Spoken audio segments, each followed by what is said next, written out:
Billionaire Elon Musk strikes a massive Twitter buyout deal, but what does it mean for the company's future? Hello, I'm Mike Walter, filling in for Anna and I do, and this is The Heat.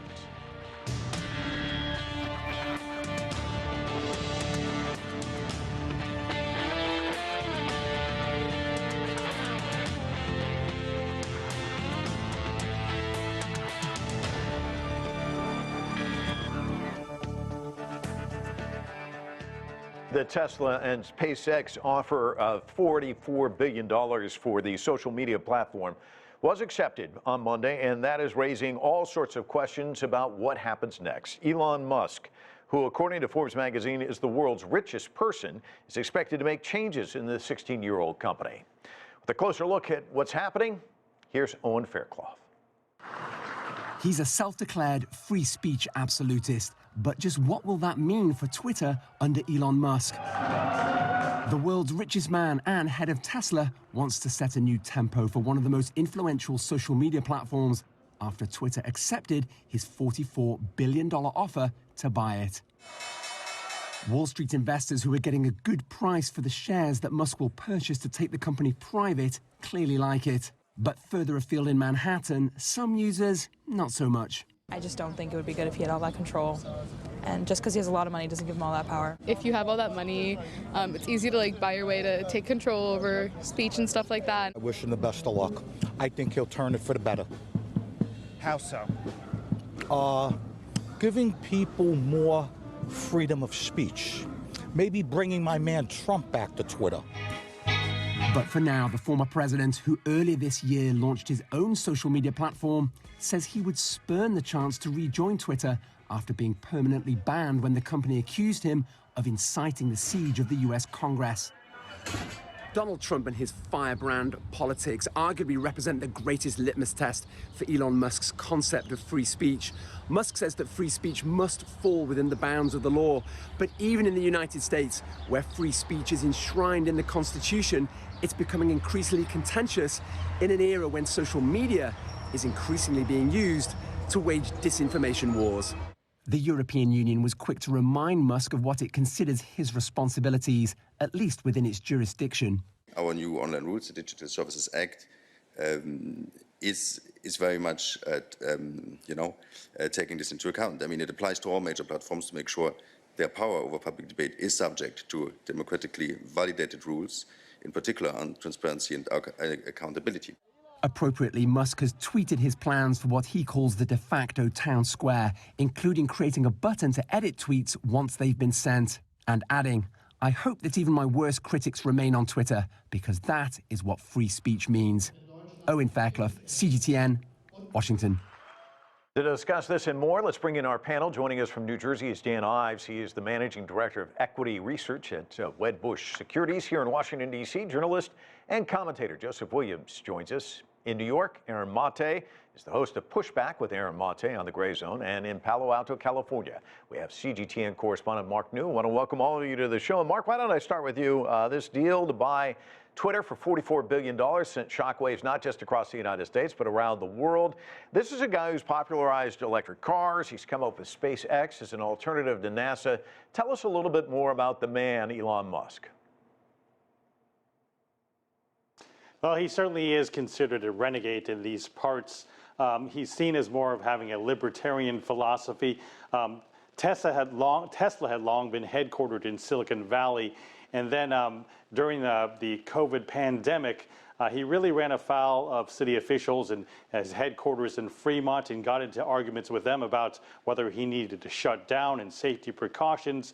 That really led to him instigating igniting his libertarian streak, and then eventually moving his headquarters to Austin, Texas, which he considered a freer business environment. Now, he's appeared on Joe Rogan's podcast, the more conservative podcaster and the #1 podcaster in the country.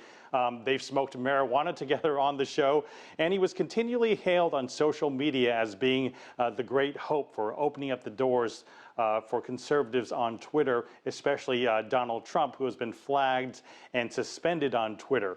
But I think conservatives and liberals alike tend to forget that this is a man that was also on President Trump's Business Advisory Council, 2 of them, and he carried out a threat to quit after President Trump left the Paris Climate Agreement, saying that it was saying climate change was real, and that leaving the Paris Climate Agreement was a mistake. Those are messages that would seem to resonate more with liberals and less with conservatives. And in addition, pioneering electric cars itself, and also the founding of Solar City, his company making solar panels, those are all things that seem to be more liberal issues. But yet it seems somehow the tables have turned, and now he is considered an public enemy number 1 by liberals, and also hailed by conservatives as the one who is the great hope to bring them back on social media and take off the reins. And as we look at the video there, he's not necessarily the best dancer out there either. There's a quote out there from you, Dan, that I love. The easiest part for Musk was buying Twitter. The hard part is going to be fixing it. What are some of the obstacles he's facing? And also, how does he turn this into a money-making venture? Because he's saying he's not going to rely on advertising, which, you know, it seems like that's the way where you get some cash. And also, did he overpay for this? Yeah, I mean, look, Twitter's been an underperforming social media platform really from its inception. You know, relative to Facebook, TikTok, Instagram, and other platforms. And that's why when you look at Twitter, they're in this situation because their lack of monetization, subscriber growth, and advertising. You look at Musk in terms of what he's paying. Look, I mean, he's paying a hefty price. It's the reason another white knight did not come in, because there is very difficult to rationalize a price anywhere near where Musk paid. I mean, any PE would not even get anywhere near the 50s. Now, for Musk, look, he just bet 20% of his net worth on Twitter. In terms of turning it around, Herculean-like challenge. Probably moves to a subscription model. Ultimately, probably per month, $2-3 per month for power users. And then ultimately, they're going to have to ramp engagement, ramp advertising. And this is one where that's why in the eyes of many, him basically leveraging Tesla stock to buy Twitter would be the equivalent of taking caviar and ultimately exchanging it for a $2 hot dog in New York City. And I think that's what continues to be the head scratcher here because as I said, the easy part was buying it for the richest person in the world. The hard part is fixing it. Yeah, fascinating. Joseph, let's talk about former Twitter CEO Jack Dorsey. He says he approves of Elon Musk taking over. But let's talk about Capitol Hill because members of Congress have complained bitterly about these high-tech, titans out in the Silicon Valley in recent years. How's this going to go over on Capitol Hill? Well, it's going to go over with a divide much like your previous guest described, where liberals are really highly skeptical of this deal. Conservatives are cheering it, but neither side may know exactly what they're in for with Elon Musk owning Twitter. Yes, absolutely, the hard part is going to be running this, not the least of which is Section 230 of the Communications Decency Act, which prohibits the kind of foul, hateful, harmful speech by tech companies that Musk says he wants to allow on Twitter. Now, moreover, the liberals who are scorning this deal are kind of not really looking at the big picture in that Musk is kind of a contrarian when it comes to politics. He did found a solar company. He did found an electric car company that's the darling of environmentalist sports car drivers all over the place. But conservatives may not get what they want either in that it's going to be really, really hard to bring some of these. I wonder what would happen if Marjorie Taylor Greene or Donald Trump came back on, and if they said some hateful things that caused users to erupt in dismay. I mean, would that portend a lawsuit? Would it run a violation of Section 230? Would it be a problem for him business-wise as people leave the platforms in droves? So it could be an issue one way or the other. We're not going to get what. All right, we're having problems with his signal. We'll try and get Joseph back up. But Aaron Mate, let me ask you about this. The agreement still not finalized. That's going to take a few months to take care of that. Shareholders will have to approve it. But part of the deal says he's allowed to tweet about the merger so long as such tweets do not disparage Twitter or any of its representatives. But as one writer pointed out today, Elon Musk is Elon Musk. He's already basically broken that part of the deal with a tweet criticizing Twitter's top lawyer over content moderation. So the deal off to kind of a rocky start. Your take on this? Well, first of all, I just think it's obscene that anybody has $44 billion to buy anything. And that's an indictment of our current system. I also think it's obscene that $44 billion for a website where people just send small little tweets. It's just, when all this money could be building homes and feeding people, I just have to acknowledge the obscenity of that. But there's another obscenity, which is that what is driving a lot of the outrage, including from people who are angered over Musk's comments about the Twitter lawyer, is that they're concerned that Twitter will no longer be a place that polices legitimate information. And the most famous example is the Hunter Biden laptop story, which came out shortly before the 2020 election. And journalists at the New York Post were not allowed to access their own account, and people could not share the story about the laptop because basically some anonymous former intelligence officials declared, with no evidence, that it might be Russian disinformation. And based on that, Twitter effectively censored the story. And Elon Musk has been very clear that he's not going to allow that anymore.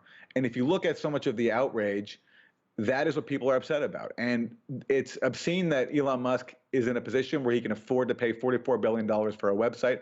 But it's also obscene that we're relying on it takes that much money to have such a basic common sense principle as free speech. And the people who are most upset about Elon Musk, from where I sit, are people who are angry that the censorship that prevailed up to this point will no longer be allowed. And Mark, let me ask you about this. You know, he's critical of Twitter. He's critical in this recent tweet about the top lawyer and content moderator. I want to ask you how this news is going over at Twitter headquarters, because there's 5,000 employees there. I'm sure some of them have to have some concerns. That's right. It's very interesting, sort of some mixed emotions there, because, you know, Jack Dorsey, the founder of Twitter and the former CEO, he did tweet that Elon is the singular solution I trust. I trust his mission to extend the light of consciousness. Those are some pretty supportive words. But at the same time, he's the one that essentially put in place his successor, Parag Agrawal, the current CEO, who's just been on for about 5 months. And he's been very cryptic and remained uncertain about what his future is. He had an internal meeting this week where he was telling employees that we need to better understand Musk's aspirations and ambitions so we can learn how to best collaborate. That's not a whole lot of confidence or a clear direction on what he's doing there. So their views also on how they monitor and control the content moderation have also been somewhat at odds. So it'll be interesting to see whether he stays on. And you bring up Vijaya Gadde, who played a lot in the content moderation policies. He did criticize her in a tweet about the decision that we were talking about, the New York Post. And she reportedly came to tears when she was talking about his acquisition. And immediately on Twitter, we saw hostile tweets toward her, including ones calling her scum and a lot of profanity and somewhat racist comments. So how is Musk going to control that and better, monitor that? At the same time, we've been seeing on social media all kinds of people showing, hey, I was blocked by Elon Musk on Twitter. So is that a violation of his own absolutionist free speech policies? Well, it's a big question how the new sheriff in town is going to patrol this, Mike. Yeah, and Joseph, we've got your signal back, so let's chat further with you. It was years ago when Orson Welles came out with Citizen Kane, which really was about William Randolph Hearst as a kingmaker here in the United States. And now it could probably be Citizen Musk or perhaps Citizen Zuckerberg or Citizen Bezos. We have these billionaires controlling these megaphones. You're looking at Twitter, Facebook, and in the case of Bezos, a traditional media, which is, of course, the Washington Post. What are the concerns there?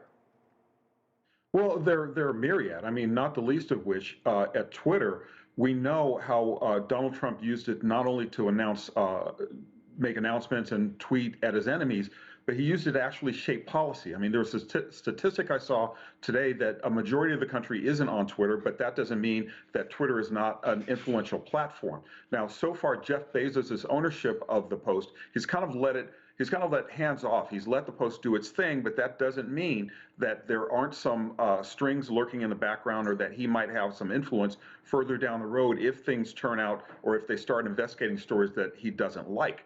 And in terms of Facebook, again, Facebook is a very influential platform. It took Zuckerberg congressional hearings and studies showing that Twitter's ownership of TikTok was leading to harm of young children. So all of that leads to a bigger picture that if Elon Musk becomes owner of if the deal goes through and he becomes the sole proprietor of Twitter, expect Congress to keep a very close eye on him, expect him to get dragged up to Capitol Hill a time or two to try to testify, and expect lawmakers from both parties to look very, very carefully as to whether or not he's skewing liberal or Democrat. Right now, I think the consensus is he's kind of a libertarian, so neither party can actually use him as a boogeyman for an extended period of time. Dan, let me get back to your comment about trading some, world-class caviar for a $2 hot dog.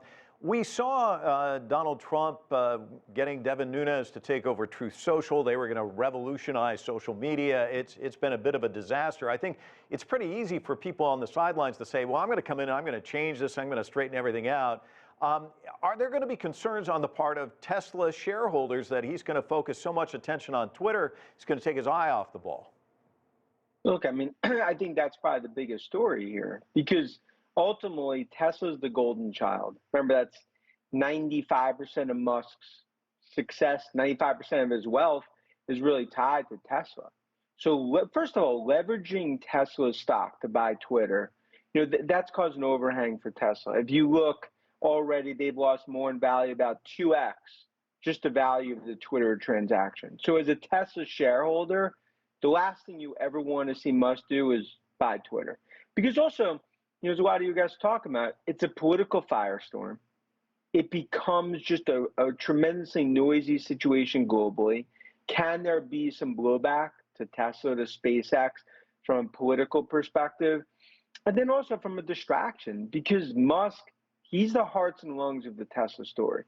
So, of course, like SpaceX, he's been able to navigate, massively successful. But now with Twitter, you don't want to see Musk spending 1 minute with Twitter. You want to spend it on focus on electric vehicle, the gigafactories and everything that they're doing at Tesla.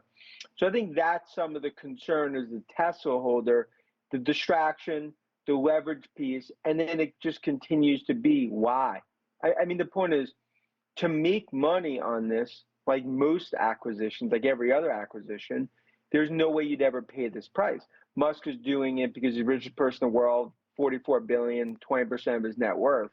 But it goes back to like, this just continues to be, very, very, I'll call it a Herculean, uphill battle. And he also says, Dan, that he wants to increase transparency and plans to make the algorithm open source. Can you explain what that entails? And from a business standpoint, give us your sense of that, because I was reading it could give Twitter competitors an edge. Yeah, and I mean, there's no way he's going to do that. Remember, but that's a good example of, but like him saying it and doing it are two different things. No software company would ever give their code out. But it just comes back to that's the problem with the wild card. Musk, of course, his global reach on Twitter, it's legendary, 80 million plus followers.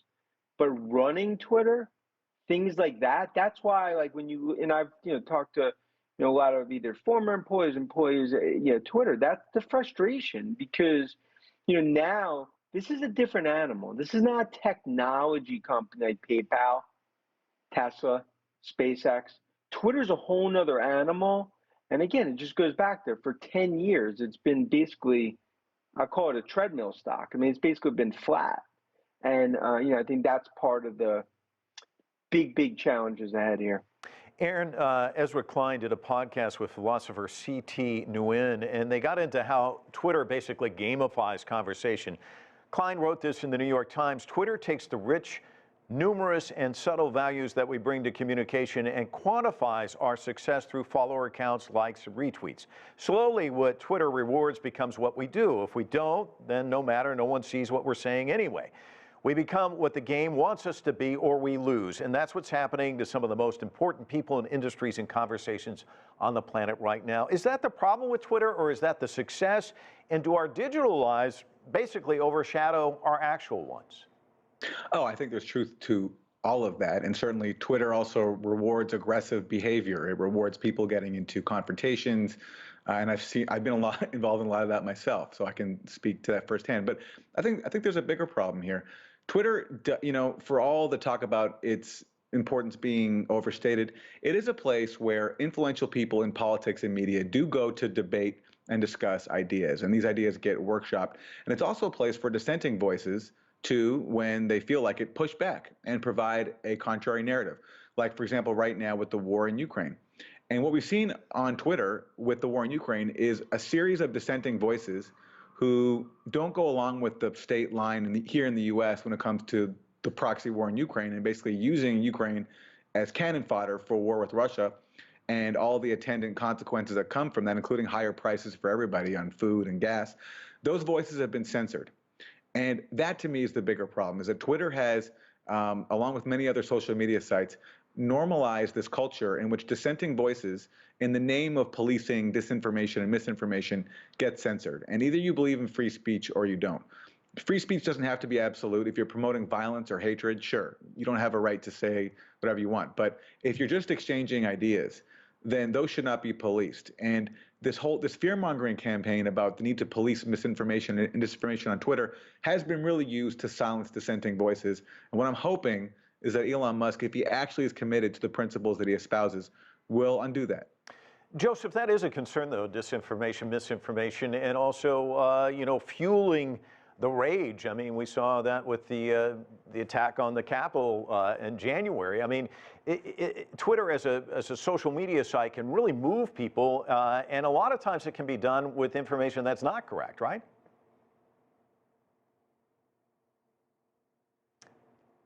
I think we're having trouble with Joseph again.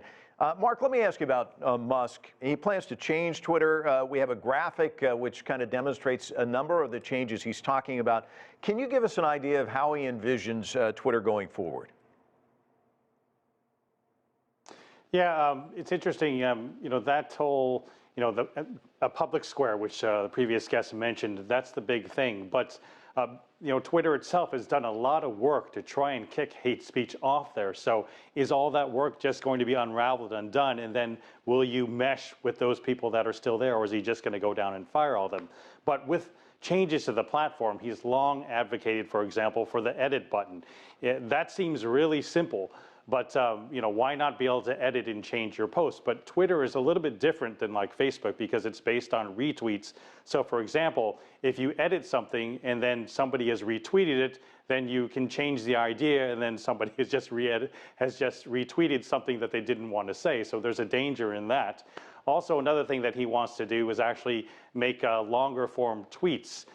Which I guess will go back to whether he's spending too much time on Twitter and not devoting enough time to other things. But Twitter started out as 140 characters, moved to 280. He has long said that it's time to move the limit up further. But does that sort of get away from the DNA of Twitter being short, quick comments, instead being to long conversations that get kind of boring, something like you might see on Quora or something like that. So we'll see how he changes it, and those changes are interesting to watch because they will reflect his personality, but also he has to sort of stay out of the way and maintain this sort of absolutionist, let every single opinion be on there and not get in the way. So it seems like an impossible task.